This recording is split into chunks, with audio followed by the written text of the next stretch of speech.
Ah, sí. Sí, gracias. Ujú.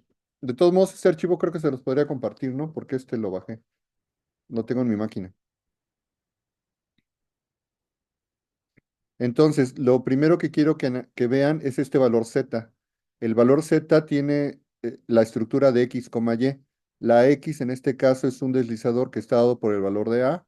Y la y vendría a ser un valor fijo, bueno, un valor que está fijo, que es el valor de alfa, que en este caso empieza con menos pi. Y luego el b es un deslizador que va de 0 a 2pi. Entonces aquí el b lo ven desde 0 y termina en el 2, en la aproximación del 2pi, ¿no? Entonces, ¿quién es el z? Aquí el z está representado por este valor. En este caso, eh, el a lo tengo como 0,9 y el alfa más b es menos 1,43. Es el que está aquí. Entonces, vean que si yo me deslizo sobre el valor de a, lo que yo estoy haciendo es moverme sobre el eje horizontal. Y si yo me muevo sobre el valor b, me estoy moviendo sobre el eje vertical. Y recuerden que ahorita lo que estoy diciendo es que b empieza en 0 como parámetro y termina en 2pi. Pero recuerden que el z lo empecé como, bueno, la parte y de este valor z es alfa más b. Entonces, este alfa más b hace que en realidad el inicio sea en este valor alfa, que es menos pi. Por eso es que la altura que está aquí abajo, que está, lo puse con estas dos barras, las dos rectas horizontales, aquí está empezando en el valor g, que está aquí abajo, que es el menos pi, que está dado por el alfa, ¿no? Y el ancho desde g hasta h es de 2pi unidades. Eso es lo que vamos a tener. Entonces, cuando yo me mueva sobre B, se va a estar moviendo en la altura, que es la Y, y se va a estar moviendo de 0 a 2pi, ¿ok? Y cuando yo me mueva sobre el valor de A, lo que se va a estar moviendo es sobre la X. Bueno, entonces, esta idea es para que ustedes puedan ver la, la función exponencial.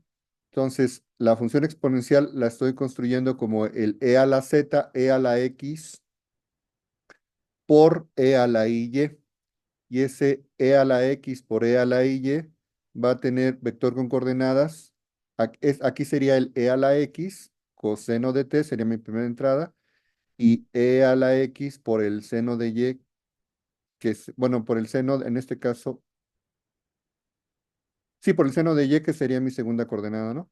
Entonces, en este caso, el vector w es el punto donde va a iniciar mi valor para la imagen. Entonces, aquí está el z con el que inicio y el punto w que está en azul es donde termina. Y aquí el 0 es nada más para que se den cuenta dónde está iniciando el fenómeno, ¿no? Entonces, cuando yo varío el z, tengo que ver cómo lo varío de acuerdo a x o y. Cuando estoy moviendo el b, es que me estoy moviendo sobre la altura y. Entonces, este Z se está moviendo en esta altura y fíjense que el E a la IY lo que hace precisamente es mover el ángulo, que eso es lo que estoy manejando aquí. ¿Y qué es lo que hace el E a la A? Al mover la A, fíjense que yo me muevo paralelo al eje X, pero lo que estoy moviendo es la magnitud del vector, es este W.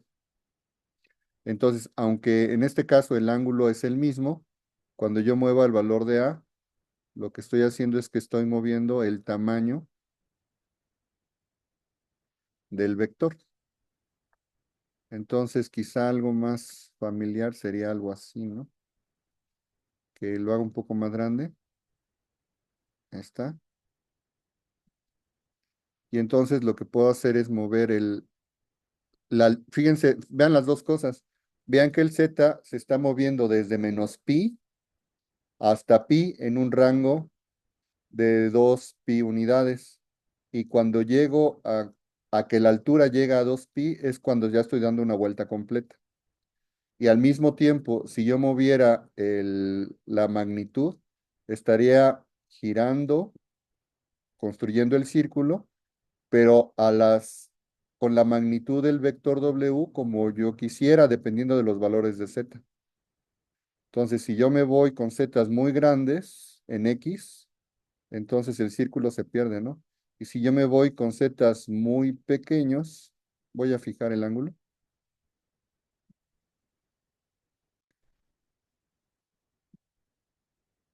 Con valores de z muy negativos, entonces se va haciendo el círculo más pequeño. Aquí pudiera parecer que el círculo ya es cero, pero aquí es cuestión de la ventana de visualización. Lo que voy a hacer es, miren, aquí está el z, tiene una x que es de menos, no llega a menos 3 y sin embargo aquí ya pareciera que la magnitud es un e a la menos 3 y es un valor pequeño, pero pues tampoco es cero. Y miren, aquí prácticamente la circunferencia se ve como cero. Pero decía yo que esto es un problema nada más de visualización, porque si te acercas, pues no es cero, ¿no? O sea, está muy chiquito. Y entonces ahora hago el valor de x para z más pequeño. Y pareciera que otra vez el círculo se hace mucho más pequeño, pero otra vez el problema es de visualización, porque el círculo siempre está ahí. Entonces, en principio, la x se puede ir a menos infinito y cuando la x se va a menos infinito, lo que sucede es que el radio se va haciendo cada vez más pequeño, más pequeño, más pequeño. Entonces, si doy la vuelta completa, es porque abarqué 2 pi unidades en las alturas de z.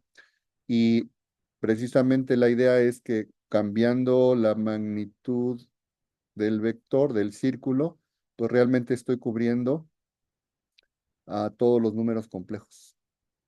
¿Y esto lo estoy cubriendo en dónde? Lo estoy cubriendo nada más con una franja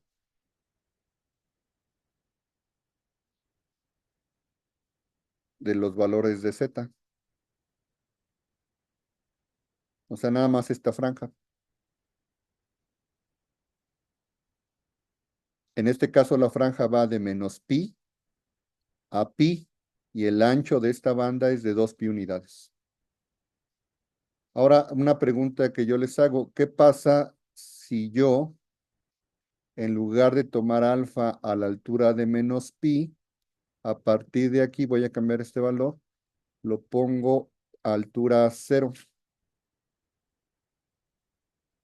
A ver, nada más que no quiero que se borre todo. Lo pongo a altura 0. Pum. Entonces, la franja, fíjense que ahora empieza desde altura 0, pero lo que yo he conservado es que entre G y H siempre va a haber 2 pi unidades. Entonces, ¿qué pasaría ahora si yo me muevo sobre toda la banda como una recta paralela al eje X, pero la Y ahora, en lugar de ir de menos pi a pi, ahora iría de 0 a 2 pi? De todos modos, la banda sigue teniendo un ancho de 2 pi unidades, nada más que ahora estoy iniciando a la altura 0. Entonces, fíjense qué es lo que pasa. A ver, quiero que se vea el círculo y para eso tengo que hacer esto más grande. Y quiero que vean qué es lo que pasa cuando yo empiezo desde altura 0 y luego voy cambiando la altura del z hasta llegar al 2 pi, que es el ancho de la banda. Entonces, ¿qué es lo que pasó? Que estoy cubriendo otra vez todo el círculo. Y al cubrir todo el círculo, si yo cambio las X, estoy otra vez cambiando el diámetro del círculo. Entonces, otra vez estoy teniendo en la imagen de W, del plano W, todos los complejos excepto el cero, porque no lo puedo tener en una representación polar. Entonces, aquí una observación es esto. Si el alfa empieza en el valor que ustedes quieran, pueden decirme el que ustedes quieran, de todos modos voy a tener el mismo fenómeno. A la altura que quieras, con el valor que tú quieras de alfa, que es una altura, para el número complejo Z. Si tú te mueves 2 pi unidades, entonces va a estar cerrando un círculo completo y otra vez vas a tener la imagen que quieres. Entonces, este alfa es el tamaño de las Y's y eso es las diferentes franjas que hay cuando nosotros hacíamos la transformación del plano Z al plano W. Por ejemplo, ¿me pueden dar un número, el que quieran? Alfa igual a qué, el que quieran.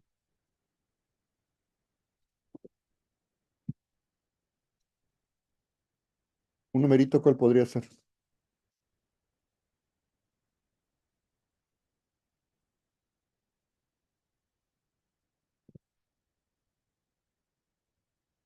¿Cuál les gusta? Hoy es 25 de octubre. ¿Qué les parece Podría si... ser alfa, sí, alfa igual a 25. Ándale, ándale, exactamente. Alfa igual a 25, ¿no? Entonces, alfa igual a 25. El único detalle es que la franja va a estar aquí arriba, miren. Y yo lo que hice fue poner, por eso puse mi alfa está fijo. En este caso, alfa es igual a 25. Y ahora, a partir de alfa igual a 25, como número real, lo que hago es moverme 2 pi unidades para arriba y para abajo. Entonces, ahorita quisiera que vean este Z, ¿no? Vean cómo la Y se está moviendo desde el 25 hasta 2 pi unidades para arriba, que es 6,28, sería hasta el 32 y algo, ¿no? 31,28. Entonces, las Y en Z se están moviendo 2 pi unidades, pero ahora sí necesito que vean la parte de abajo, ¿no? Entonces, cuando la Y se está moviendo 2 pi unidades, otra vez estoy cerrando el círculo. ¿Qué quiere decir esto? Que otra vez, a partir de aquí, basta que yo restrinja los valores de Z entre el valor que tú quieras más 2 pi unidades en su altura Y, para que la imagen de la función exponencial me dé otra vez todo el plano complejo menos el origen.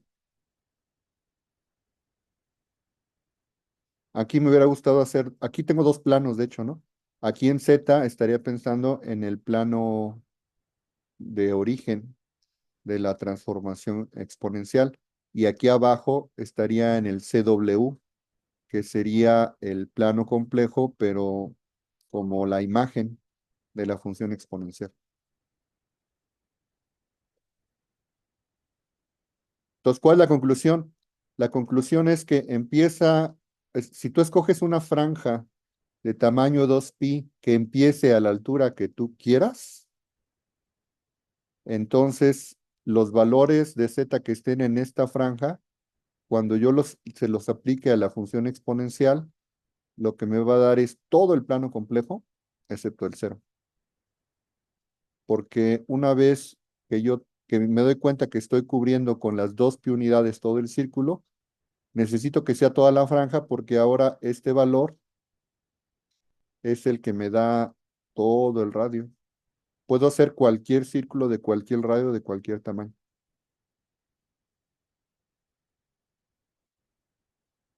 Bueno, entonces esa es una de las observaciones que ahorita vamos a hacer.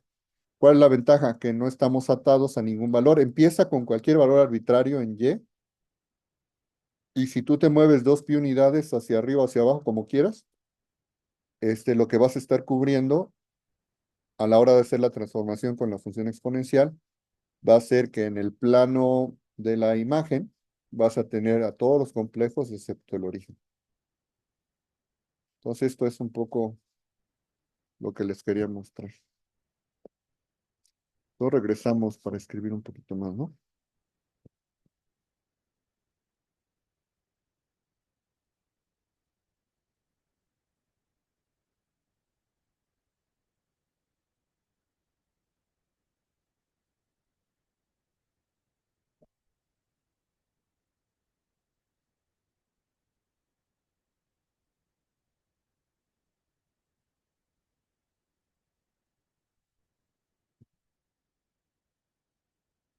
Y ahora lo que vamos a hacer, ahorita esa observación la voy a escribir, pero ahora lo que vamos a hacer son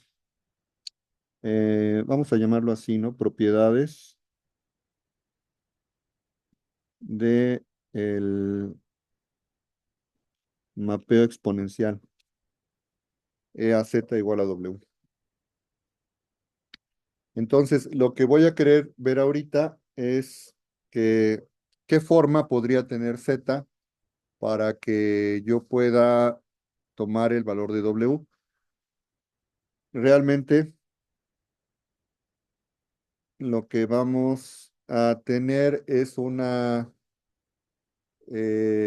manera de ver que vamos a poder definir el logaritmo, en este caso como función inversa.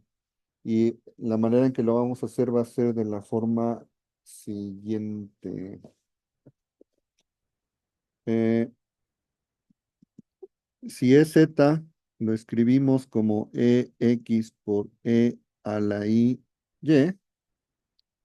entonces ahora voy a pensar que el w que está dado va a tener forma, le voy a poner rho con la notación del libro y le voy a poner y, me va a representar el ángulo que va a ser phi.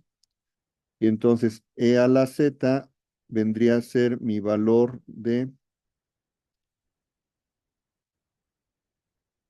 no, perdón, esto es que quiero la representación del w como el ángulo, ¿no?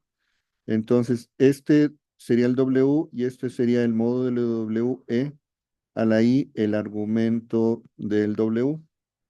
Y entonces lo que estoy diciendo es que el módulo de w debería de coincidir con el rho que estoy poniendo.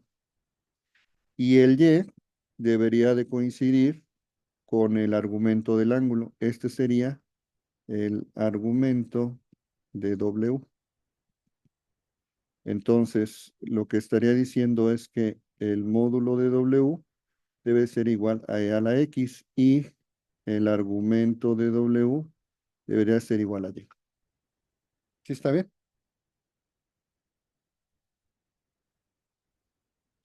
Entonces, ¿cuánto debería de valer el valor de X si yo quisiera ahora despejarlo en términos de W?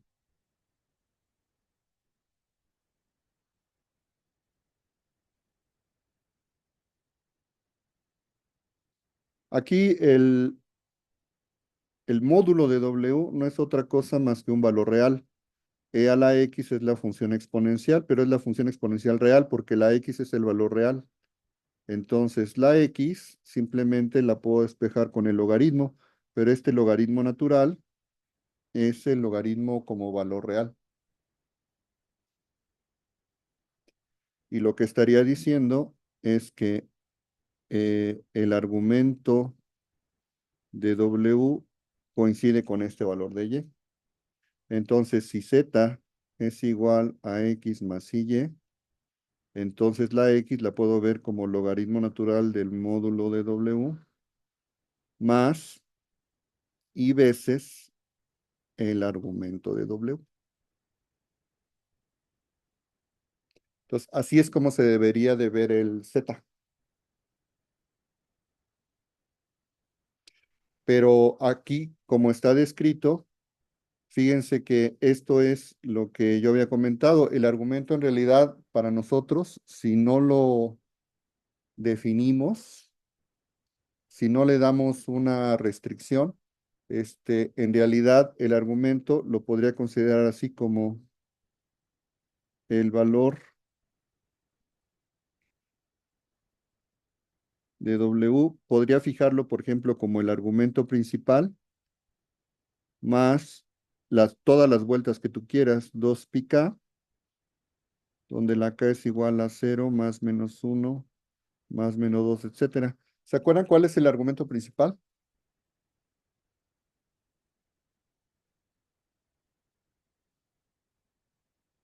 Está dentro de una región. Es el que está entre el pi menos Menos pi, ¿no? pi. Exactamente, entre menos pi y pi. Entonces, en general, lo que yo tengo aquí es, fíjense cómo empezó todo esto. Si el W lo puedo escribir en forma polar como módulo de W, E a la I argumento de W, pues en principio podría ser cualquiera. Pero para que yo le pegue, digamos, a este W mediante la función exponencial, ¿qué forma debería tener el Z? Entonces, al descomponer el W en su forma polar, y para eso necesito que el W sea distinto de cero. Entonces, la mera definición de exponencial de z me dice que el e a la x tiene que ser el módulo de w y que la y que está aquí debería de coincidir con el argumento. Si yo, por ejemplo, el argumento que elijo para w es el argumento principal, por ejemplo, si las y's como argumento de w están entre menos pi y pi, entonces z sería igual al logaritmo natural de w más i veces el argumento principal de w con ese rango, ¿no? Pero ahora pregunta, ¿qué condiciones en este momento yo impuse para el w?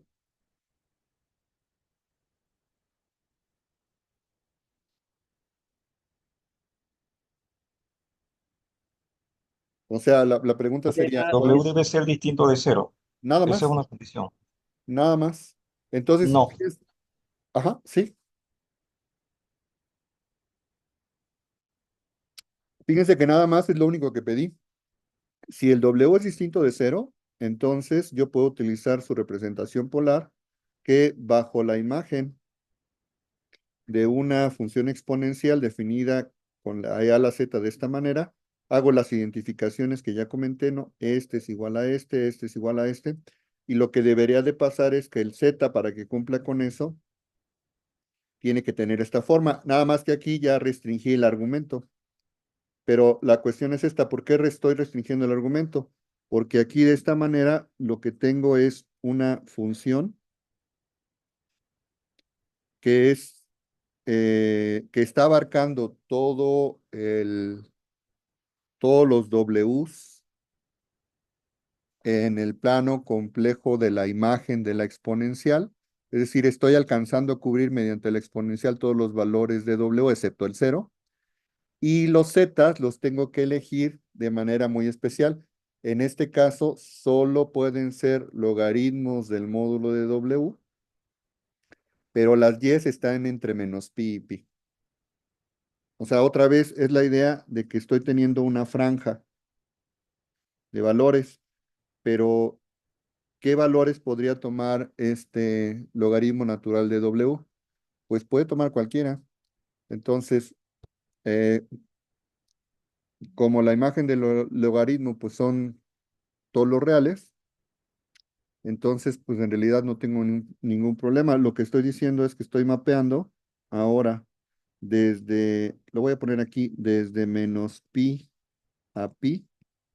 Bueno, aquí sería cerrado, ¿no? Aquí sería cerrado, aquí sería abierto. Y ahora lo que tengo aquí son todos los valores o la región que traté de escribir con GeoGebra en términos de un punto que es el valor de z. Y si z es, en este caso, tiene la forma logaritmo natural de w más i veces argumento de w, porque lo elegí entre menos pi y pi. Esto es lo que coincide como el x más y. Y su imagen bajo la función exponencial, lo que me va a dar aquí en u, b, el plano complejo w, aquí sería x, y, el plano complejo en x. Lo que me daría sería, ¿qué cosa? ¿Qué me daría del lado derecho?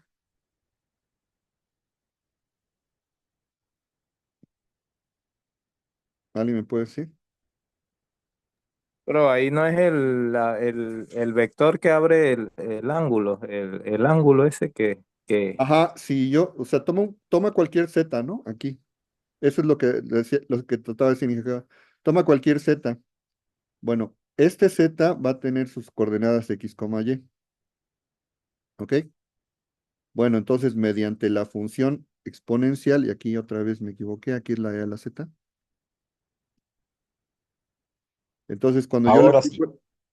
cuando yo le aplico la función exponencial, perdón, se pasa esto, ¿no? Es E a la X y a la Y, pero este A a la X es el módulo, o sea, lo convierte en una representación polar y esta Y representa el ángulo, ¿no? Entonces, si yo me muevo sobre las Y's, estoy modificando el ángulo que está aquí.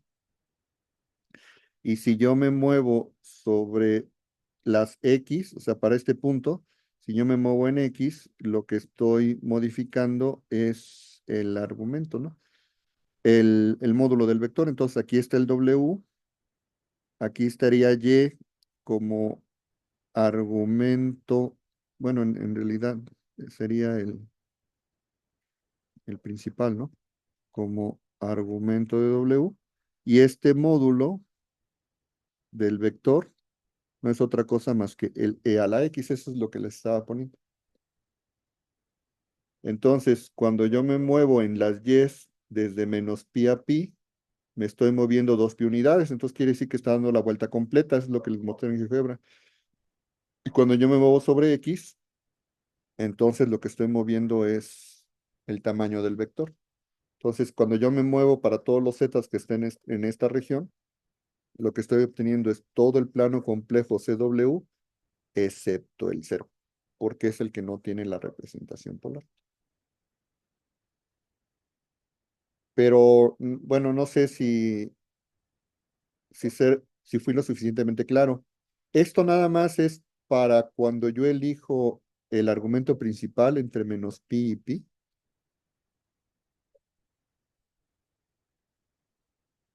¿Habría otra región que también me hiciera lo mismo? Que me abarcara todo el plano complejo excepto el origen.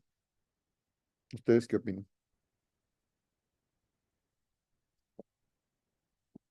Sí, sí le añade eh, 2pi.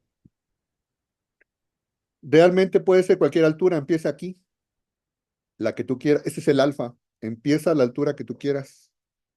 Y a esta altura que tú quieras, pues vas a iniciar a lo mejor en un rango que está por acá. O sea, esta altura representa este ángulo, porque esta altura es un Y.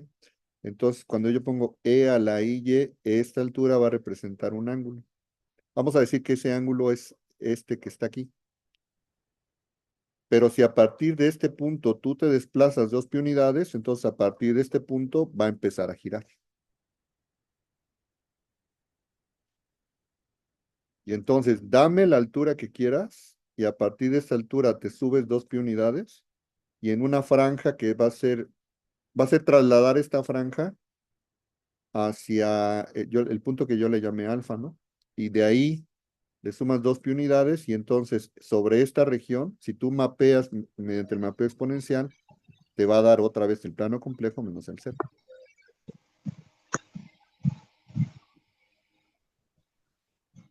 ¿Sí queda claro eso?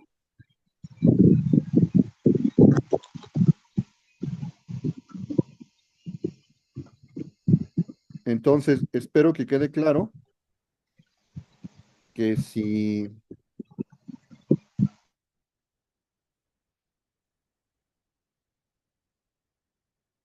yo escribo exponencial del logaritmo natural de W más I veces argumento principal de W, ¿esto qué cosa me va a dar? Pues si le... Eso le va a dar lo que usted dibuja ahí en el lado derecho, que una parte es la que rota y la otra es la del módulo, ¿no? Creo que Exactamente, esto es el E, logaritmo natural de W, por el E a la I, argumento principal de W. Esto no es otra cosa más que el módulo W por E a la I, argumento principal de W. Pero ¿esto quién es? Es la elección que yo hice del W. Y este es el valor que debería de tener el Z, pero estos valores de Z son los que están en esta franja. que van de menos pi a pi. Entonces, lo que estoy diciendo es que la exponencial compleja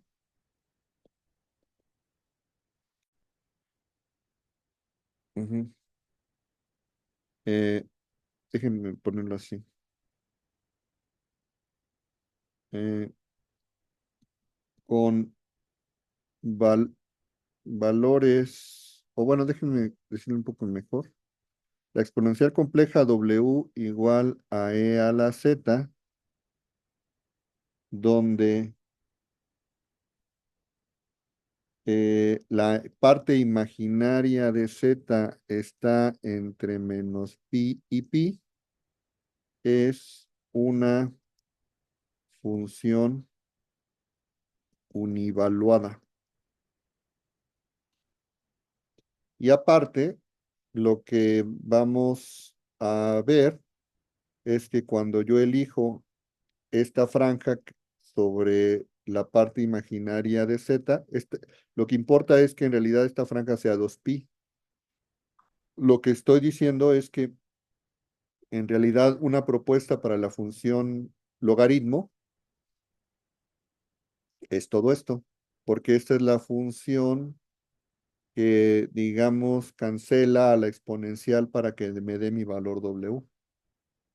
Entonces, para que en este caso sea único, necesito que haya la biyección y por eso es que restringo a esta franja. Pero restringir esta franja no tiene nada de mágico. En realidad, yo puedo empezar con cualquier valor. Aquí estoy empezando en menos pi. Y cuando yo le sumo menos pi más 2pi, es porque estoy teniendo aquí un rango de 2pi unidades. Entonces, esta función exponencial siempre va a ser función univaluada y siempre lo voy a poder definir de esta manera, siempre y cuando esté trabajando sobre una región en donde las y's, la parte imaginaria de z, esté trabajando dentro de un rango de 2pi unidades. Eh, si yo no incluyo el inicio es porque no quiero que se dupliquen los valores extremos, ¿no? Que no se vuelva a repetir el valor de 2pi unidades en su momento. Entonces, de manera más general, lo que podemos hacer es ahora sí definir la función logaritmo. Definimos la función logaritmo de z como log z va a ser igual a lo que tengo ahí. Logaritmo natural del módulo de z más i veces un argumento de z. Pero si lo dejo así, tengo un problema. ¿Cuál es el problema? Que no estoy definiendo la franja con la cual yo estoy trabajando, porque recuerden que el argumento, pues puede ser cualquier valor que consideres como ángulo apropiado para z, pero más todas las vueltas completas para un lado o para el otro. Entonces, Profesor, disculpe, en la parte izquierda pienso yo que debe ser logaritmo natural, ¿no? no. Eh, aquí en esta parte, Sí. deja ponerlo un poco mejor, es logaritmo complejo. Y fíjate que si aquí me atrevo a poner logaritmo natural, es porque el módulo de z es un número real. Entonces, este logaritmo natural está aplicado sobre un número real. Esto es real. Y el argumento de z, pues tiene que ver con el ángulo que tiene z. Y como ya he comentado muchas veces, este argumento, este ángulo, no está definido de manera única por todas las vueltas completas que hay. Entonces, bien podrías decir, este logaritmo, a lo mejor como aquí tengo logaritmo natural, debería de poner aquí logaritmo natural complejo. Pero fíjate que aquí es logaritmo natural de un número real, que es el módulo de z. Aquí estoy hablando del ángulo que tiene z, pero aquí estoy definiendo de esta manera el logaritmo complejo de z.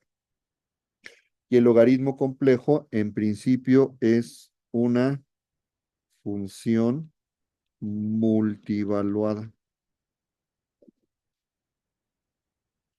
Se lo voy a poner así entre paréntesis.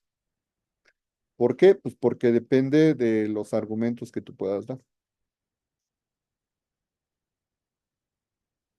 Ahora, sí, Pero ajá, ahí, por ejemplo, ahí en ese ejemplo específico, bueno, usted lo explicó, ¿no? Pero digo que así como, no sé si de una manera sencilla, ¿cuál es la diferencia entre el logaritmo ese, el que está a la izquierda de z con el natural? Más o menos ajá. sea. A ver, a ver si esto ayuda un poco más. Profesor, disculpe, lo que pasa, digo, para aclararle la inquietud, porque sí es importante. O sea, ese Ujú. logaritmo que nosotros vemos cuando trabajamos con números reales, lo suponemos que es de base 10. Me explico, el Sí, sí, logaritmo, sí, lo que se llama. Entonces, el logaritmo natural lo asumimos como de base E. Por eso fue claro. la pregunta, ¿no? Por eso es mi inquietud, básicamente, nada más. A Gracias. ver, pero vamos a decirlo con más palabras para ver si se aclara mejor.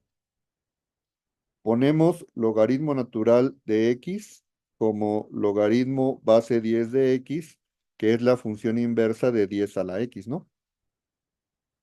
Y ponemos logaritmo natural de x como el logaritmo base número de x de la función exponencial e a la x. Sí, correcto, pero espero que no los confunda. Yo voy a elegir esta notación de logaritmo para definir no el logaritmo real base 10, tampoco el logaritmo real, logaritmo natural, sino este es el logaritmo complejo. Y el logaritmo complejo aquí no lo estoy asociando a una función exponencial cualquiera, lo estoy asociando con la representación polar. Entonces, por así decirlo, la representación polar no la estamos haciendo con cualquier función exponencial cualquiera, ¿no? Es decir, nosotros en los reales tenemos la ventaja que podemos decir, la función exponencial a la x va a tener su función inversa, logaritmo base a de x, ¿no? Entonces, ¿cuántos logaritmos hay en términos de funciones reales? Pues hay tantos como bases hay, a 2 a la 3 hay un logaritmo base 2, hay 3 a la x, pues hay un logaritmo base 3, ¿no? Hay un 4 a la x, un logaritmo base 4. Pero en números complejos, el logaritmo está definido de acuerdo a la representación polar. Y en la representación polar no pones cualquier base, nada más pones la base, en este caso la del número e, que viene dada por el coseno más i veces seno, la fórmula de Euler. Entonces espero que Ya no los entiendo. confunda. Ay, sí, profe. No, sí, más que todo, gracias por la aclaración. Lo que pasa es que sí, no, estaba trabajando en contextos diferentes. Exacto. Ah, ya, Y sí, sí bueno, era eso, gracias. ajá, y el logaritmo complejo, pues tampoco me voy a quebrar la cabeza, le llamo log z, ¿no? Nada más que log z ahora es todo esto. Ahora sí, pero es que eran parecidos, pero tenían ciertas propiedades y se puede decir de esa forma un poco distinta. Ahora sí, ya con esos ejemplos que usted puso ahí, sí, sí Ujú. lo aclaro. Gracias. Sí, está bien, muy bien.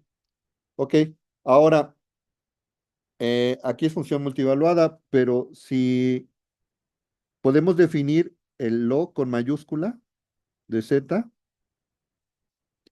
al logaritmo natural del módulo de z más i veces el argumento principal de z. Y recuerden que en este caso lo que tenemos es que el argumento de z ya va a trabajar en una franja que está del ancho de 2 pi unidades. Entonces, este log z es una función univaluada. Y para esta función univaluada, sí se va a cumplir que e a la logaritmo de z sea igual a z, que era lo que había puesto el w, pero también al revés. como está bien definido y de manera univariada, el log de E de Z va a ser igual a Z. Porque está univaluada y, bueno, cubriría todos los valores excepto el 0, ¿no? Cuando le aplico sobre el logaritmo. Entonces, lo que estoy haciendo es decir, voy a extender la función logaritmo que nosotros conocemos en los números reales, aumentándole la dimensión compleja, pero en donde estoy metiendo el argumento. ¿Y por qué es multivaluada? Pues porque el argumento en principio puede tomar el ángulo que yo necesito del vector z, pero más todas las vueltas posibles. Si yo restringo que el ángulo esté dentro de un ancho, una banda con ancho de 2 pi unidades, entonces es lo que hice con GeoGebra y la función exponencial va a tener su inverso. Puedo trabajar de esta manera univaluada, pero la inversa solo va a trabajar, en este caso, para la definición de esta franja, ¿no? O sea, voy a estar trabajando en estos zetas, me va a dar todo el plano complejo menos el cero. Y del plano todo complejo menos el cero, defino el logaritmo natural que va al revés, pero nada más voy a llegar a esta franja, no voy a llegar a todos lados. Profesor, ahí en ese caso usted lo está restringiendo solamente al argumento principal de Z para que la función sea inyectiva y se pueda establecer la de que se pueda definir la función inversa. Sí, ¿Es así? es correcto. Pero fíjense que en general no es cierto que el logaritmo definido así, con estos argumentos, sea necesariamente igual a la función inversa. Entonces, otra manera de generar una función multivaluada, perdón, una función univaluada, sería simplemente restringir. Entonces, lo voy a poner así. Otras funciones univaluadas se pueden obtener como, bueno, lo voy a poner así, logaritmo de z definido como el logaritmo del módulo de z más i veces un argumento de z, bueno, más bien, pero eligiendo el argumento de z restringido hacia cualquier valor alfa que tú quieras, pero del otro lado voy a poner alfa más 2 pi unidades. O sea, elige un argumento adecuado para que esté ahí. Para no confundirlo del argumento, le podríamos poner aquí un ángulo teta, ¿no? Donde ese valor teta coincide con ser uno de los argumentos de z.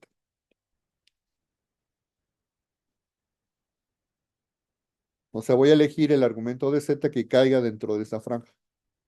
¿Por qué puedo asegurar eso? Bueno, ese es el chiste de la banda, ¿no? Cuando yo estoy dando una vuelta completa en el espacio W, es porque proviene de alguno de los yes que están dentro de una franja de 2 unidades y tú la defines de manera correcta. Entonces, ¿qué quiere decir eso? Que de alguna manera yo puedo tomar esta franja y la puedo subir y la puedo bajar a la altura que yo quiera. ¿Y qué es lo que va a pasar? Que el corte va a empezar aquí, este menos pi sería este. Si yo elijo la franja de arriba, entonces esta altura me va a definir otra línea donde yo voy a iniciar. Por ejemplo, si a esta altura le empiezo 2 pi unidades arriba, y este va a ser mi ángulo alfa, que es la altura. Por eso le llamé alfa en GeoGebra, ¿no? Toma cualquier altura y 2 pi unidades para allá. Entonces, esta altura y me va a representar un ángulo dentro de mi plano CW y luego voy a darle vueltas 2 pi unidades y es cuando doy la vuelta completa. Entonces, a partir de este alfa, alfa más 2 pi, esta franja, que sería una traslación de la franja que está aquí abajo, es la que me cubre todo el plano complejo menos el cero dentro de la imagen. Entonces, en realidad puedo trabajarlo así. Entonces, este log con L mayúscula, lo que dice si yo no digo otra cosa, o sea, quiere decir que está restringido eh, el argumento con el que estoy trabajando. Si yo digo, bueno, yo quiero trabajar este log con mayúscula en este rango, estoy especificando en qué rama voy a trabajar. Pero si yo no le pongo la rama es porque la L mayúscula está pensada para trabajar sobre el argumento principal. Entonces ahí hay como que una doble confusión, ¿no? O triple si quieres comparar el logaritmo con el logaritmo natural, no es así. El log con mayúscula, si no digo nada más, estoy pensando en el argumento principal y ese se llama el logaritmo principal. Si yo pongo logaritmo con mayúscula y le pongo y le asocio su ancho para el argumento de 2 pi unidades, entonces este es otro tipo de argumento como función univaluada, pero la L mayúscula significa que está restringido el valor del ángulo con el cual estoy trabajando.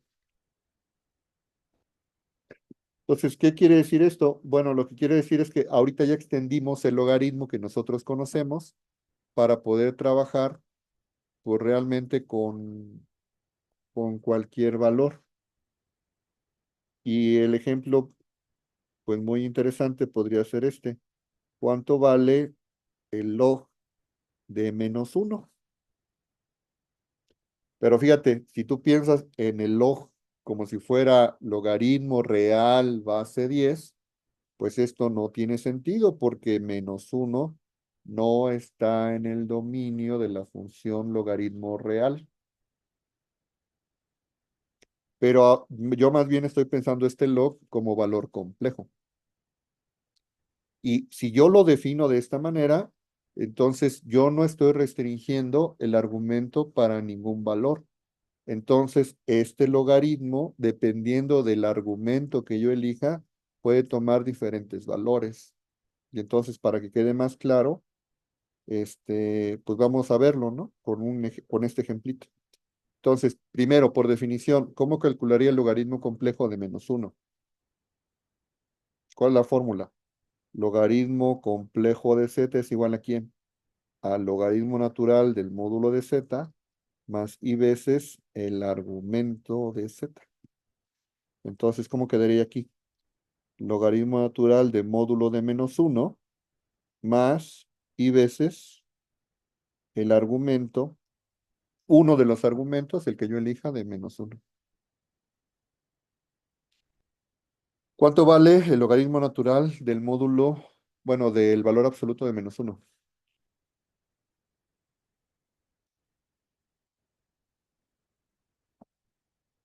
¿Cuánto vale? Allí vale 1.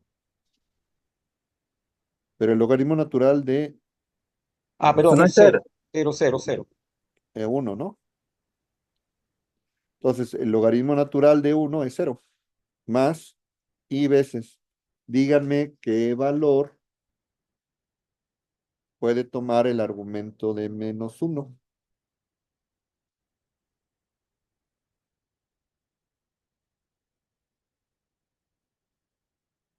¿Qué argumento tiene el -1 como vector complejo? A ver, recuérdenme. El -1, ¿cómo lo puedo escribir en forma polar?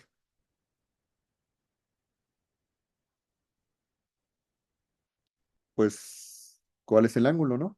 ¿Cuál es el módulo y cuál es el ángulo? El módulo es 1 por e a la i y el ángulo del -1. ¿Cuál es su ángulo?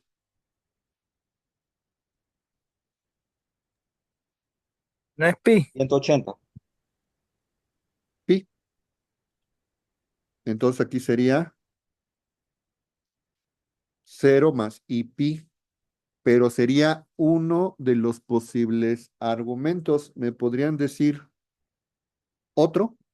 0 más i veces, ¿qué otro valor de argumento podría yo elegir?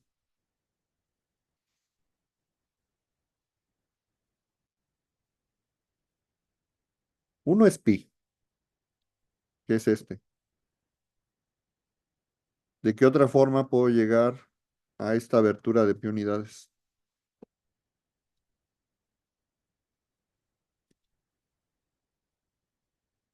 Sería así, y luego Tuc.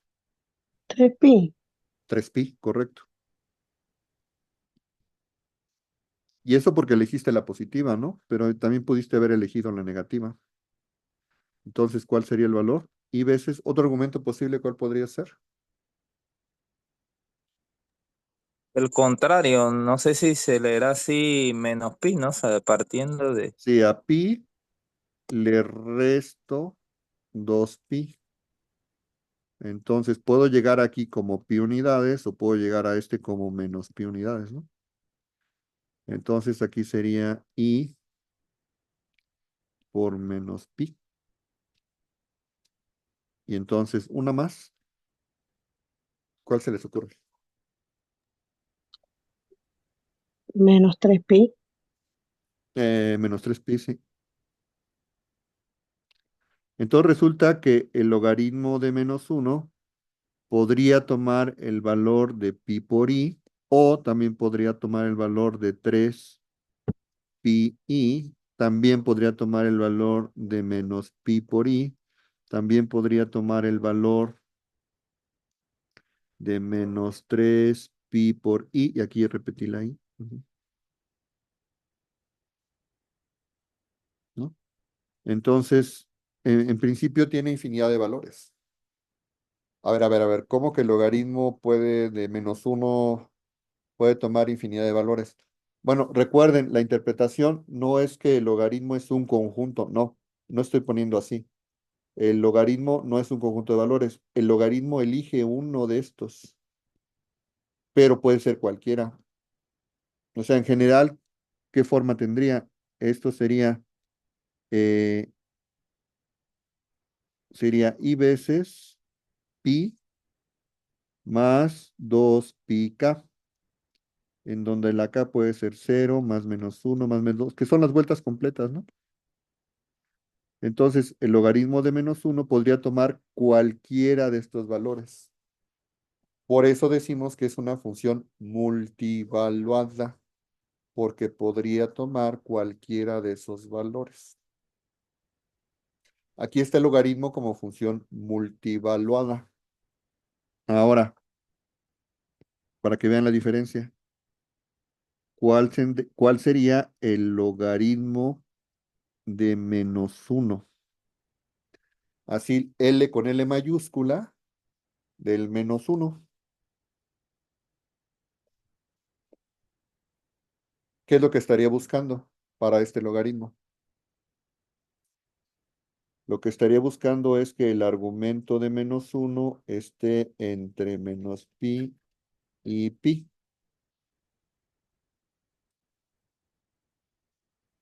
Y entonces, ¿cuál de estos valores está entre menos pi y pi como valor que se puede tomar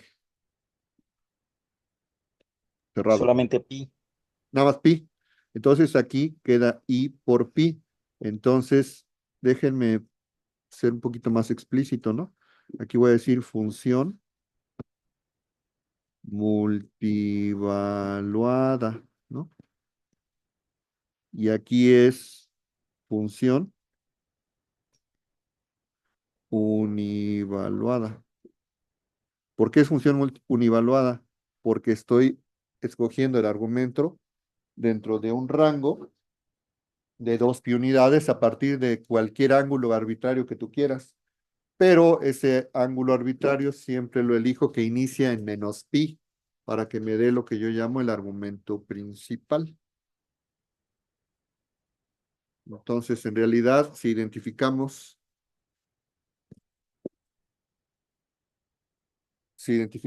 este ángulo, le vamos a llamar argumento principal. Ay, muy bien, sería así. Ahí, el verde. Sería con mayúscula, ¿no? Sería lo que estoy eligiendo.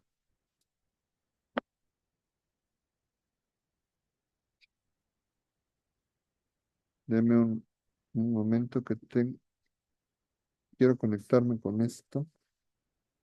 ¿Sí me escuchan con el audio de los audífonos?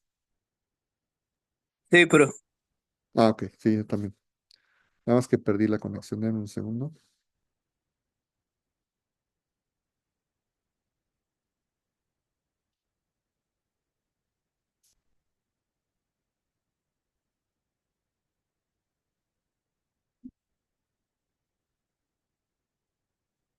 Ya, ¿sí está bien?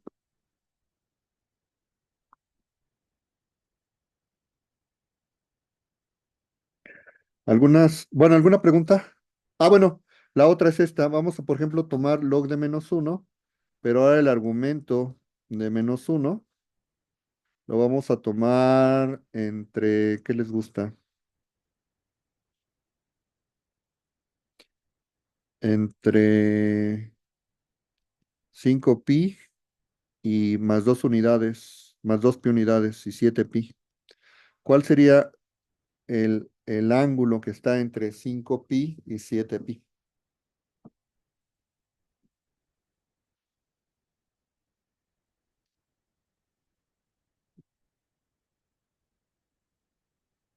Tendríamos que buscar, ¿no? Dentro de la colección de todos los posibles ángulos, ¿cuál es el que está? Ah, bueno, aquí lo voy a poner cerrado, ¿no? Ujú. ¿Cuál es el ángulo que está dentro de esa región? Lo que te puedo asegurar es que no importa qué valor de inicio, si yo le sumo 2pi unidades, hay un ángulo a fuerza que va a estar entre esos dos valores. ¿Por qué? Porque estoy abarcando toda una vuelta completa, entonces a fuercita lo tengo que tocar. Entonces, ¿cuál sería? Entonces, lo que diría, bueno, de manera multivaluada, la fórmula es esta, ¿no? La que tengo aquí arriba. Entonces, ¿cuál es el valor de K que hace que caiga dentro de este rango? Con K igual a 2, esto es 5pi. Con K igual a 3, esto da 7pi. Entonces cae exactamente en este extremo. Entonces el logaritmo con este valor del ángulo va a ser i veces 7pi. Y ya. Y esto se convierte también en una función univaluada. Fíjense que elegí otra vez poner la L mayúscula, pero ya no es exactamente la función con el argumento principal, no es el logaritmo principal, porque aquí yo estoy especificando el ángulo sobre el cual yo quiero trabajar. O sea, esta L mayúscula me dice que si no tengo nada asociado, sería el argumento principal, que es el que ya conocen. Pero si yo le pongo exactamente en qué ángulos quiero trabajar, pues entonces me dice que esta es una función univaluada para el logaritmo. ¿Sí está bien? ¿Alguna duda?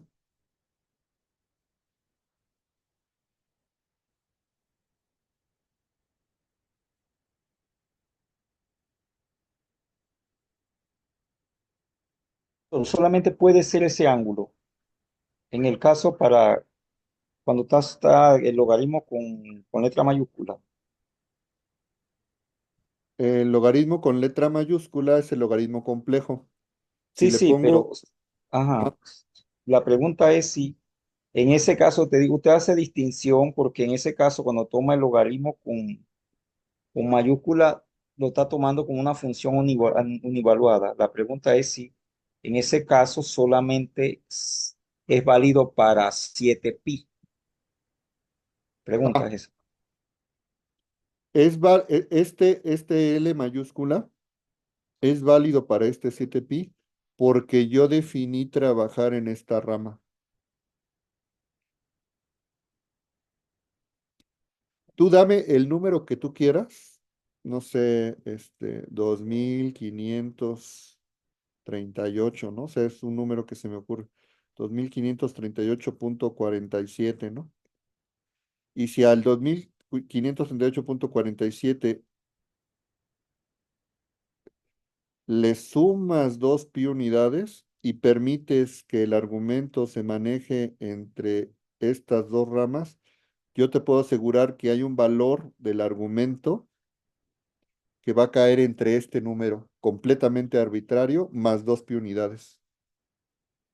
Y eso sí es cierto porque dame cualquier valor, o sea, este valor arbitrario lo que me dice es, escoge cualquier ángulo, el que tú quieras, que puede ser con una vuelta o puede ser con las vueltas que tú quieras y termínalo, por ejemplo, termínalo acá. Y entonces, si de aquí das una vuelta completa de 2 pi unidades, entonces tú vas a poder tener cualquier ángulo. Entonces, este argumento tú lo puedes elegir con tantas vueltas posibles para que te dé que esté dentro de este rango. Entonces, si tú trabajas la banda de manera adecuada, y la manera adecuada no es más que dame un alfa cualquiera y 2 pi unidades más como valor extremo. Entonces, con eso voy a estar construyendo siempre una función univaluada para el logaritmo.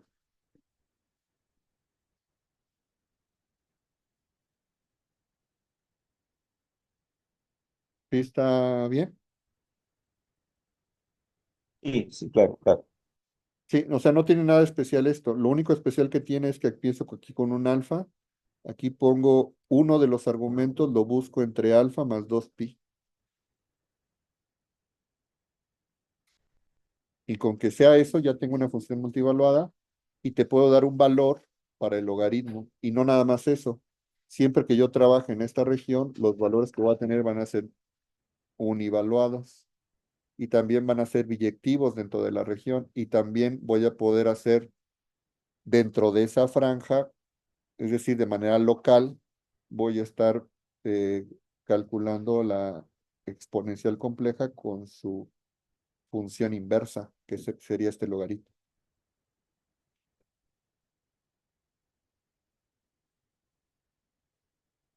Entonces, el logaritmo ya no es la inversa de la exponencial como en los reales. Ahora el logaritmo, cuando elijo los argumentos de manera adecuada, entonces ya va a ser función inversa de la exponencial compleja, pero no sobre todo su dominio, sino restringiendo. ¿Ya quedó más clara la idea?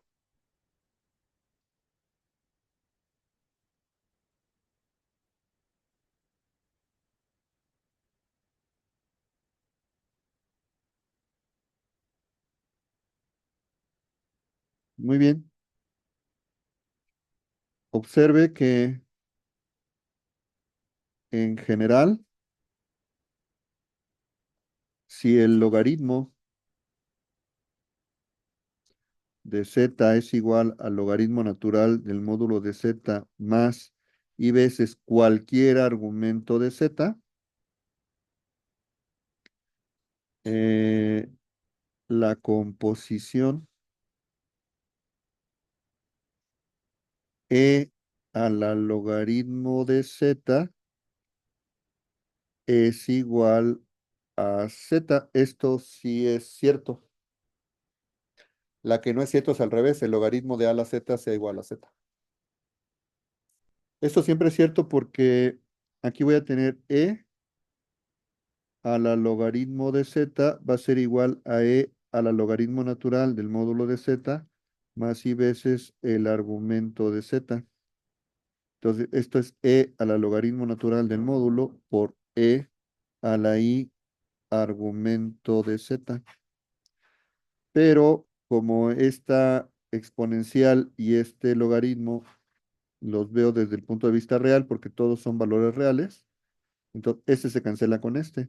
Entonces me va a quedar aquí módulo de z a la i argumento de z. Pero ¿quién es lo que está aquí? Pues es el z, ¿no? Porque es la descripción de z como valor polar.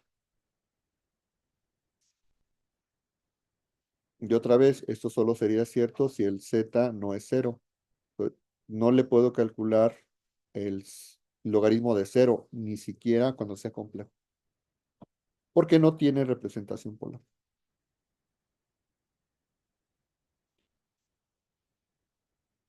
Pero si yo quisiera hacerlo al revés, el problema es, o sea, primero aplicar logaritmo y luego e a la z, esto no siempre va a ser igual a z, solo en el caso de que yo restrinja el ángulo para tener funciones univaluadas.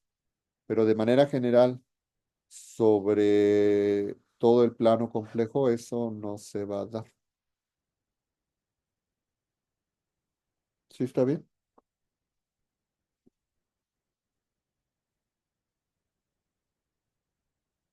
¿Alguna duda o comentario?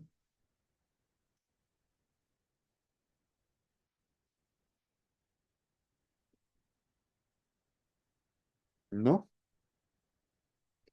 Entonces, digamos que esta sería la observación uno. La observación 2, pregunta sería, bueno, una pregunta que yo les hago, ¿se cumple esta propiedad que logaritmo complejo de z1 por z2, ustedes creen que sea logaritmo de z1 más logaritmo de z2? Así esta es pregunta. ¿Se cumple esta igualdad?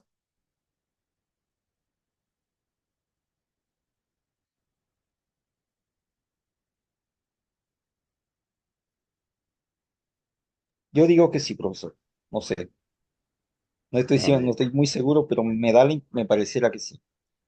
Bueno, ese es el chiste, ¿no? Vamos a ver intuitivamente qué es lo que pasa y ahorita ya vamos a hacer numeritos, ¿no? A ver qué podemos decir de esto.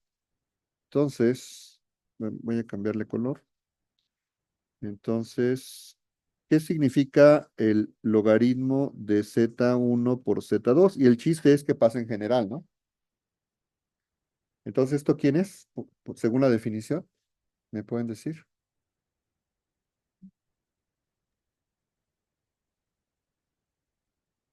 Es la suma, ¿no? Por propiedad del logaritmo.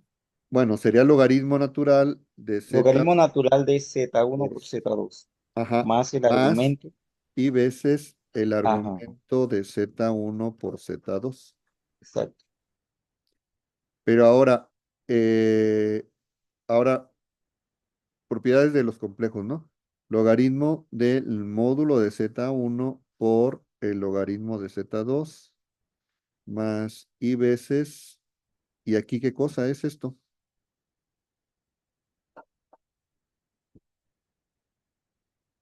Recuerden que les había comentado, el chiste de esto es que el argumento de z1 y z2 no es directamente argumento de z1 más argumento de z2. ¿Por qué?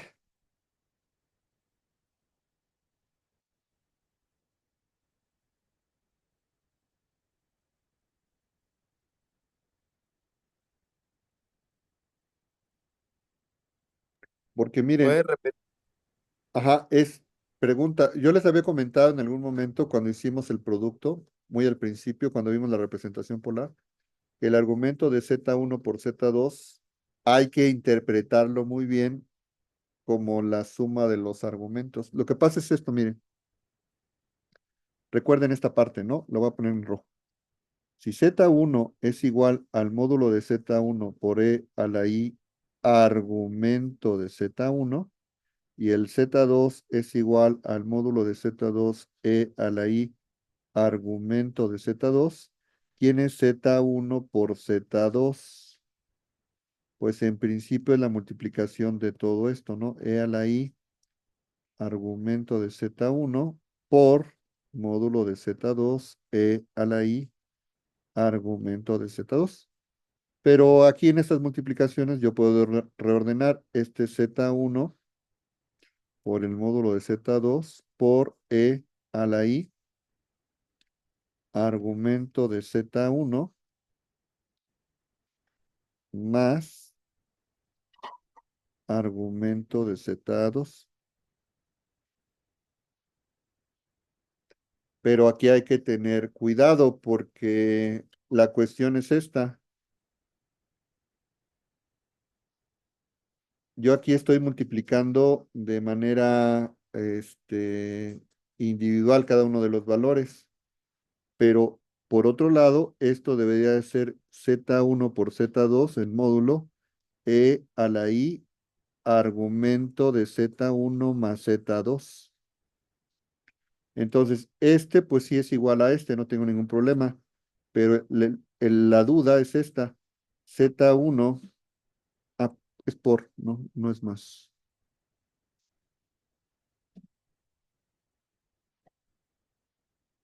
Z1 por Z2 realmente es igual al argumento de Z1 más el argumento de Z2. O sea, esto que está del lado derecho realmente coincide con esto. La respuesta es que podrías jugar con los valores y de alguna manera muy amplia decir que sí. Pero estrictamente esta igualdad no siempre se verifica. ¿Alguien me podría argumentar por qué?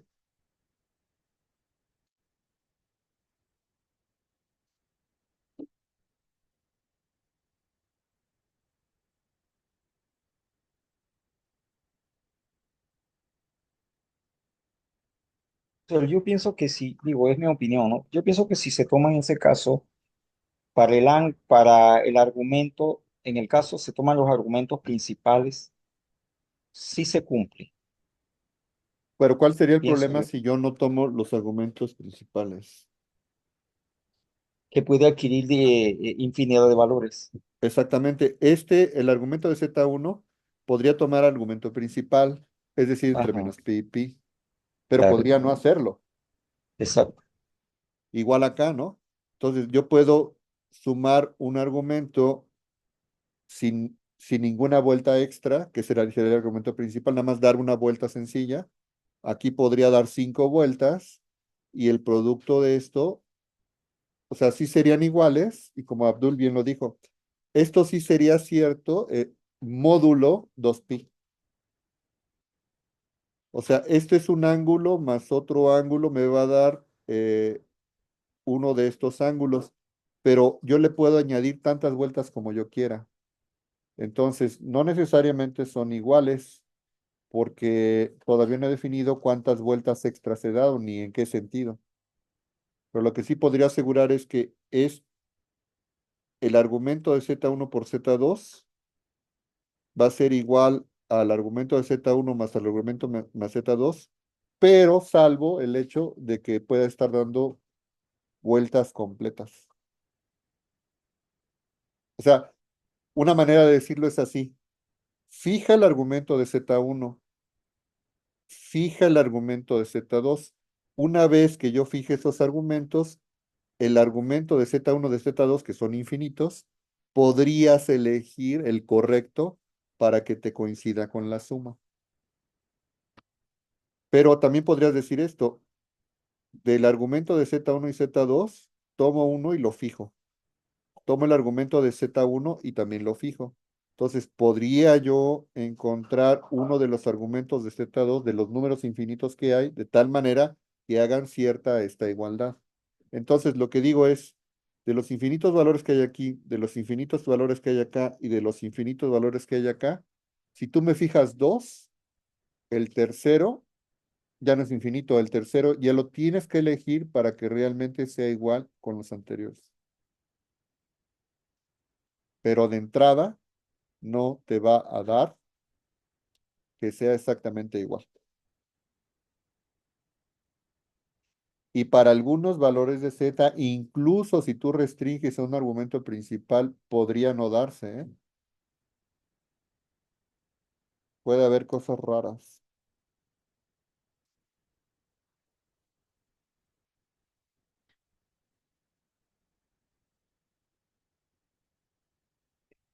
Entonces, se cumple esto. eh,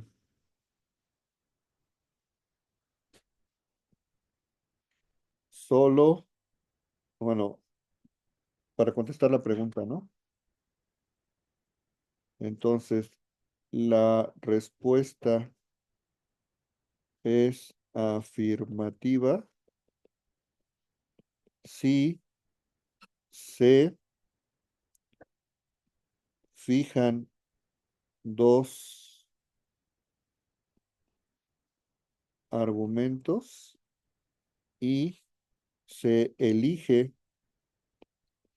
el tercer argumento que cumpla la igualdad, ¿no?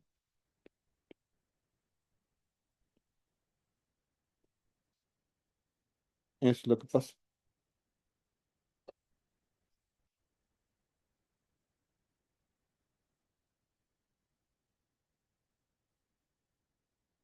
Entonces hay que tener cuidado en general, ¿no? De qué es lo que está pasando. Y así con las otras propiedades que tenemos del logaritmo, ¿no? Igual, si yo tengo lo complejo de Z1 sobre Z2, entonces esto no necesariamente es lo mismo que log de Z1 menos log de Z2, porque otra vez, si fijo uno de los argumentos, o dos de los argumentos, tengo que elegir el tercero dentro de la gama infinita de valores que puede tener, que sí hace que sean iguales los valores de la izquierda y de la derecha. Pero así de entrada, pues podría no darse. O sea, si fijo los tres valores, podría ser que no se cumpla, ¿no? O sea, tengo que elegirlo de manera adecuada. Igual, si yo quiero hacer eh, en las demás propiedades, ¿no? Por ejemplo, bueno, vamos a hacer un ejemplo de esto, ¿no? Ejemplo, considere Z1 como -1 y el Z2 igual como -1.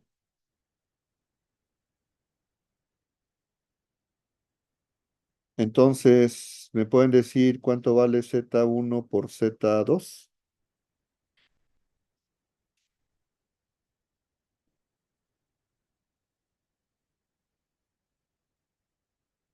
Pues sería -1 por -1 que da 1. ¿Ok? Ok. Y entonces ahora vamos a elegir, por ejemplo, el logaritmo de Z1 por Z2. ¿Esto cuánto da?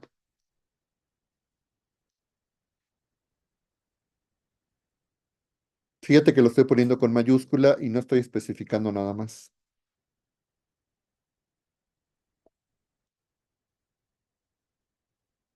¿Cuánto da? No es cero. Esto sería el logaritmo natural del módulo de Z1, Z2 más y veces el argumento principal de Z1 por Z2. Entonces, en este caso, ¿cuánto vale Z1 por Z2? Vale 1. Entonces, aquí sería el módulo de 1 más y veces el argumento principal de el 1. Entonces, ¿cuánto vale el logaritmo natural del módulo de 1? Esto vale 0. Más y veces, ¿cuánto vale el argumento principal de 1? 0. 0. Sí, 0. Entonces, ¿cuánto vale el logaritmo de 1? Pues en este caso vale 0. Muy bien. Entonces coincide, ¿no? Con lo que ya sabemos. Ahora, ¿cuánto vale el logaritmo de Z1? Sería, bueno, dije el logaritmo principal, ¿no? Entonces, ¿cuánto vale el logaritmo de Z1? El logaritmo principal de -1, ¿no? Entonces, ¿cuánto vale el logaritmo principal de -1? Logaritmo natural del módulo de -1 más y veces el argumento principal de -1. Entonces, ¿cuánto vale el logaritmo natural del módulo de -1?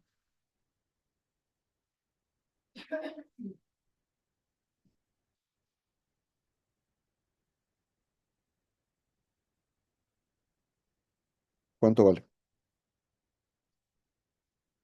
Es cero, porque sería el logaritmo natural de uno. Sería 0 más i veces cuánto vale el argumento principal de -1.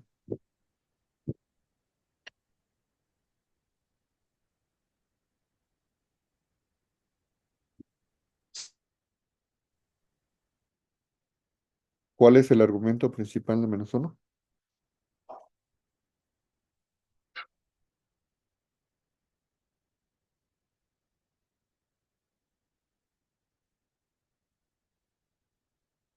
¿En qué rangos No es, está el no es argumento? No pi. es, no es pi, que lo dijimos Y antes. Sí, es pi. Porque va de menos pi abierto a pi cerrado. Entonces, como es pi cerrado, entonces esto sería así. Bueno, pero entonces fíjense, el logaritmo de z1 por z2 en este caso debería, bueno, estamos checando qué pasa si digo esto, ¿no? Logaritmo de z1 y z2. Aquí el logaritmo de z1, z2 para z1 igual a -1 y z2 igual a -1.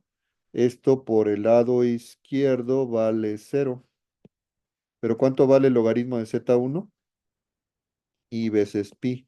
¿Cuánto vale el logaritmo de z2? Pues lo mismo, ¿no? Más i veces pi. Es decir, que esto vale 2pi. 0 igual a 2pi. ¿Se vale? No, no son iguales.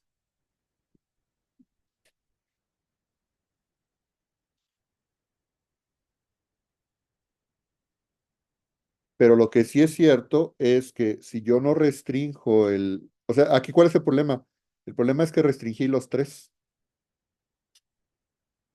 Entonces esto no se verifica.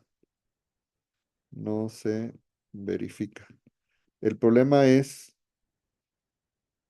que los tres los fijé dentro del argumento principal. Pero no, la idea es que esta igualdad es cierta si fijas uno, fijas otro, y el tercero lo eliges de manera correcta. Entonces, si tú ya no quieres el argumento principal para definir el logaritmo, entonces podrías tomar cualquier ángulo para el -1. Uno podría ser pi y otro podría ser menos pi, y entonces ahora sí ya te da el 0. O si tomo el 1, podría tomar el ángulo 0 o podría tomar el ángulo 2pi. Y entonces aquí sí sería igual al 2pi del lado izquierdo. Entonces, fijando dos de ellos, si elijo de manera adecuada el tercero, entonces puedo forzar a que sí se dé la igualdad. Pero si yo fijo primero la región donde voy a trabajar, puede ser que esta igualdad que esté aquí no necesariamente se verifique.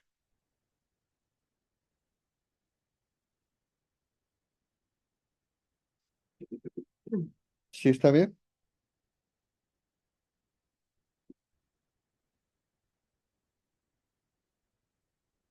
si no es algo trivial, la verdad que no es tan. Cuando nos No. movemos en el mundo de lo complejo, como que la cosa se pone más compleja, de verdad que sí, eso es incluyente, con no, o sea, la verdad que hace honor a su nombre. Pues la cuestión es que hay que familiarizarse con estos fenómenos, ¿no?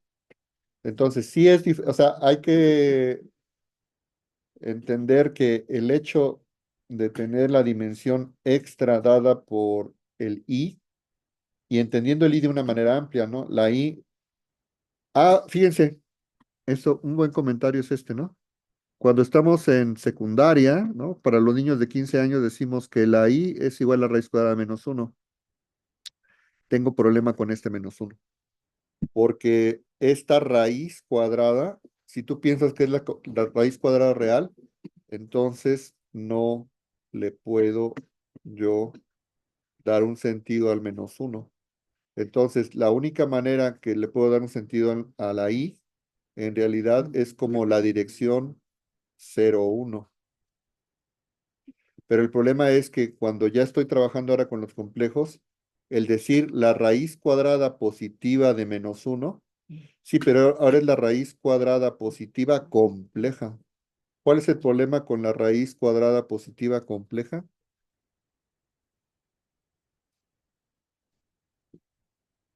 ¿Se acuerdan que lo comentamos?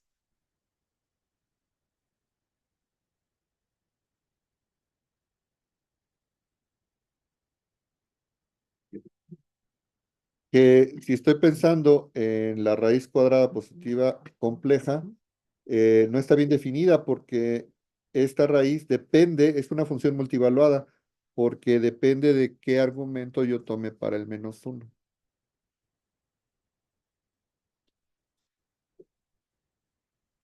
Entonces, no sería correcto, o sea, ya con lo que sabemos, no sería, si extiendo el sentido a la raíz cuadrada compleja, no estaría bien decir que la raíz cuadrada -1, porque esto te puede dar el i o el menos i. Entonces, lo más correcto cuando querramos hablar de la unidad imaginaria sería decir esto, i cuadrada es igual a -1.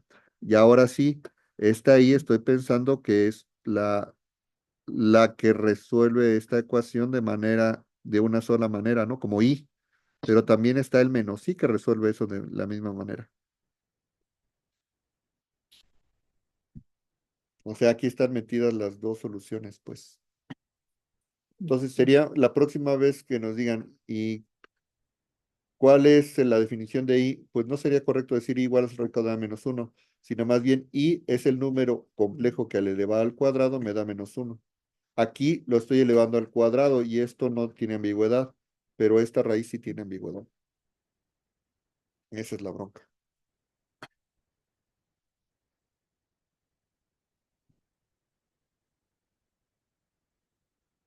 ¿Sí lo ven? ¿Alguna idea? Entonces esto es le voy a poner así en inglés, ¿no? Warning.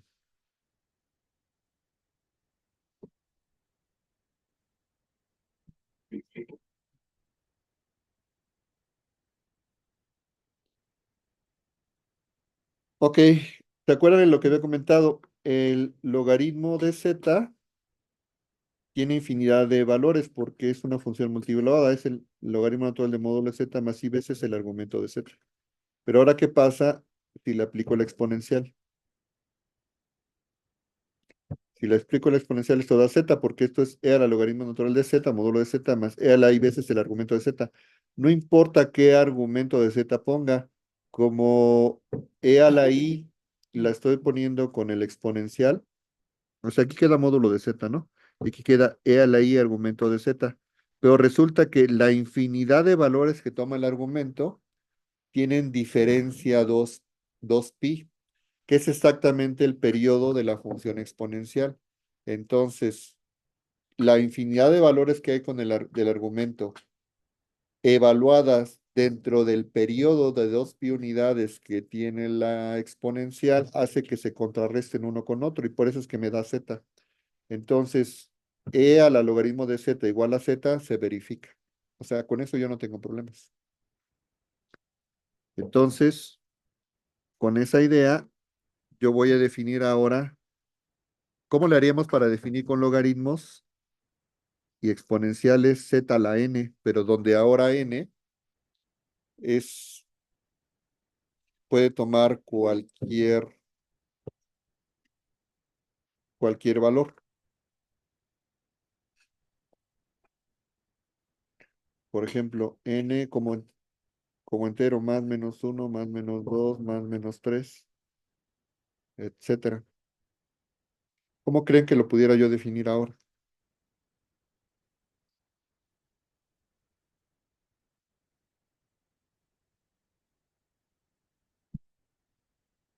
Pues es el mismo truco, ¿no? ¿Cómo harían x al cuadrado en términos de exponenciales?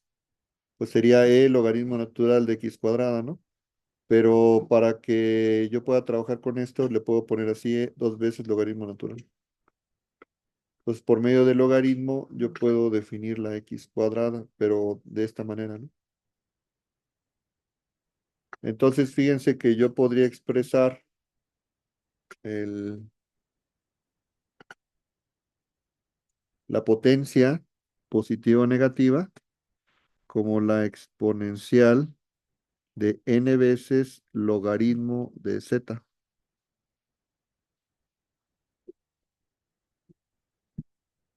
Y con esa misma idea, yo podría tomar aquí z a la 1 sobre n como la exponencial de 1 sobre n logaritmo de z. Y en este caso, para valores de n igual a 1, 2, 3, 4, que es otra manera de sacar la raíz enésima de un número complejo. ¿Se acuerdan que esa fórmula la habíamos visto antes? Ahora podemos sacar la raíz enésima del número complejo utilizando la exponencial.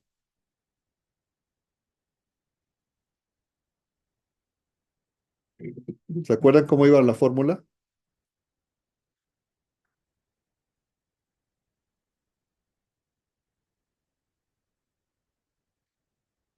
Vamos a ver si z es igual al módulo de z e a la i argumento de z.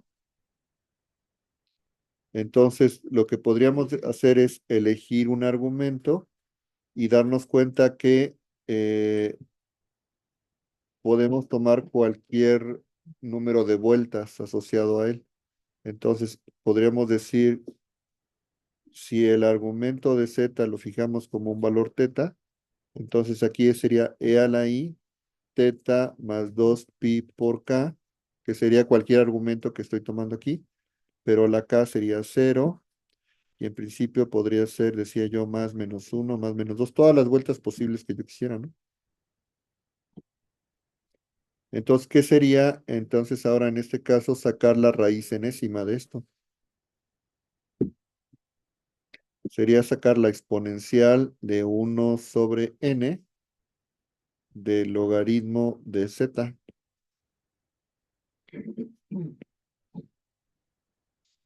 ¿Y esto qué sería igual? Sería 1 sobre n de la exponencial de 1 sobre n, y luego aquí, logaritmo natural del módulo de z más i veces el 1 de los argumentos que yo elija sobre z. Pero ¿esto quién es? Esto sería la exponencial. Bueno, déjeme ponerlo así.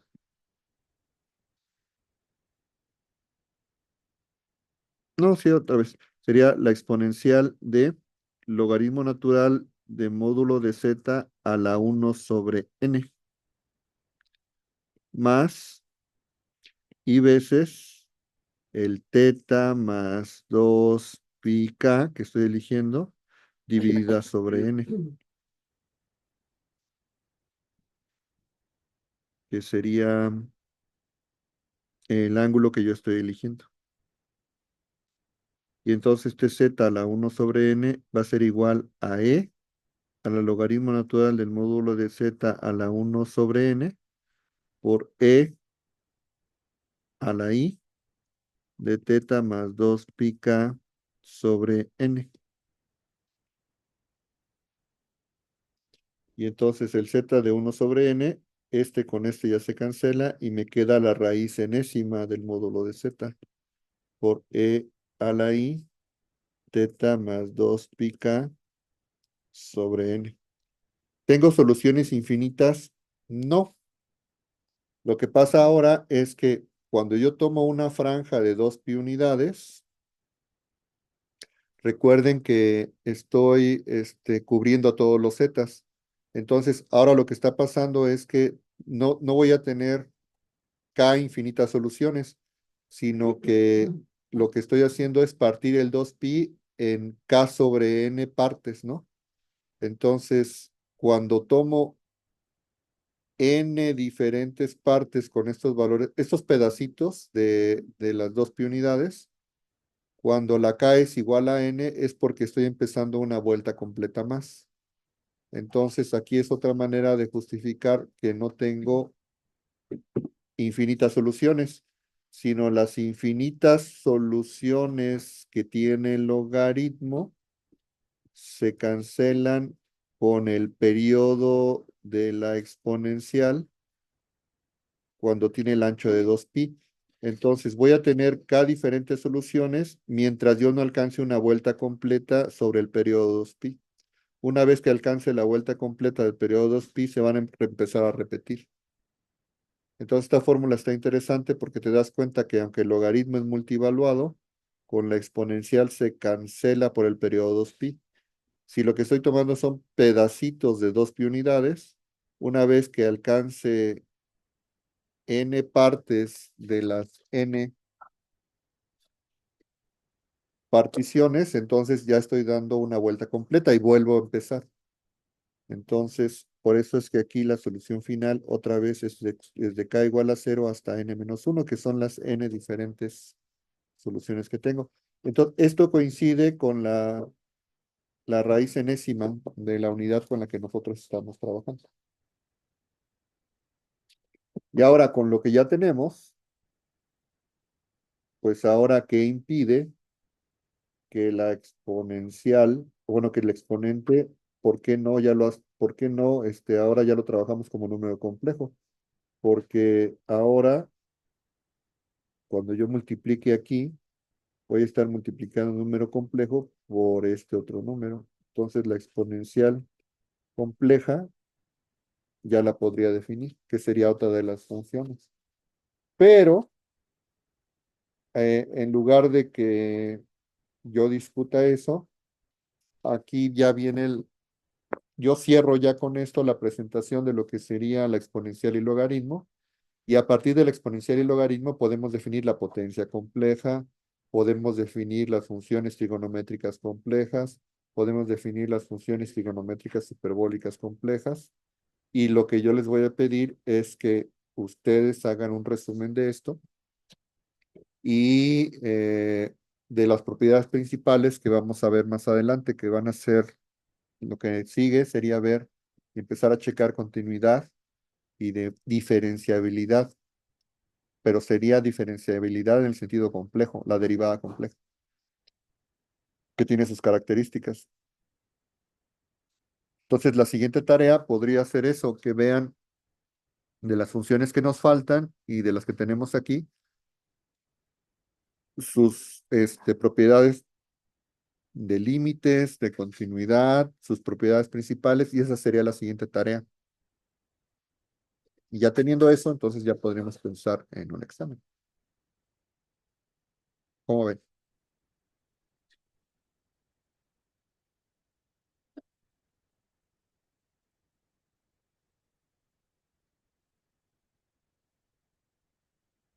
Usted no redacta bien el contenido.